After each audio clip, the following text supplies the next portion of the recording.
Born in the early 19th century, he is the oldest living speedster. He was the one who discovered the speed force and used this to travel forward in time. He is Maxwell Crandall, also known as Max Mercury. I am the Markman, and today we're going to unbox and review McFarlane DC Multiverse figure of Max Mercury. But before we start, just a simple request, please subscribe to my channel. So are you ready? Then welcome to the Markverse. I see. Max?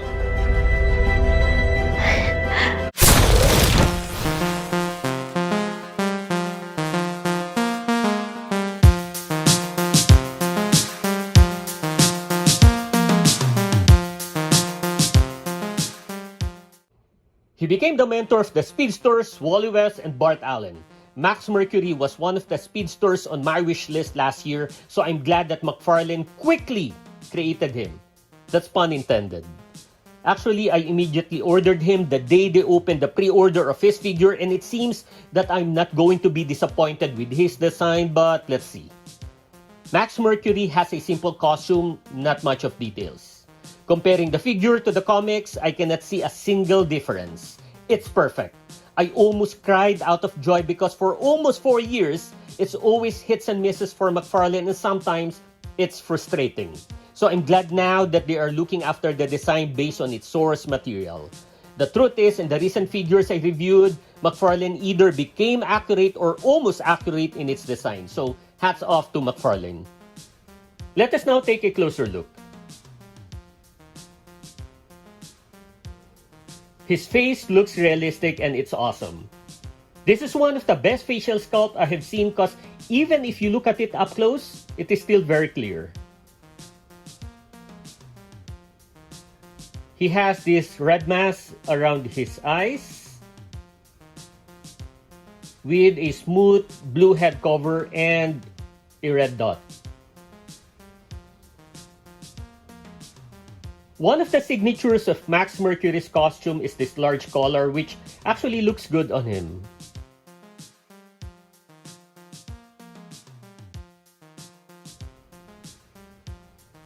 This is bendable. There are some wrinkles on his shirt, making it more realistic.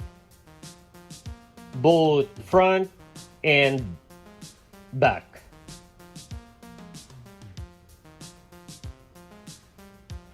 The right hand is a fist, but for the left, I don't know if this is really a trigger finger or if it just makes accessories easy to insert into his hands. He doesn't use guns, so I think it's the latter. His shirt color is white, then his gloves, crotch part, and boots have a darker blue color, while the leg part of the pants has a lighter blue like that of his head cover. The color combination looks great and it's painted very well.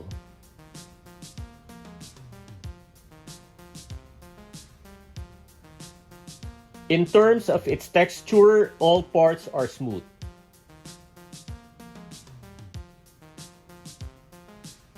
He has a good stance and body proportion. McFarlane also got his physique correctly. For the articulation, starting with the head, up, down, side to side, the arms, lateral raise, so we can rotate it fully, bicep swivel, double jointed elbow,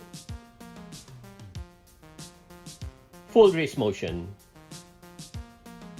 For the upper torso, we have full motion as well. We can move the waist from side to side. Then the legs, he can do the split well, forward, back. As a speedster, this is good because he needs to have good leg articulation for a running pose. double jointed knee, full ankle motion, and toe articulation. For the accessories, the usual base, the art card,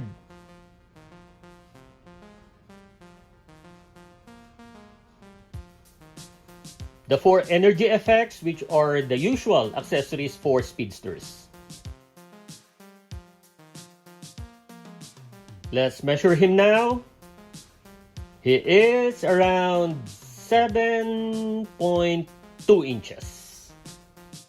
Then the comparison, starting with the 2 speedsters he mentored, Wally West, Kid Flash, and Bart Allen, the Impulse.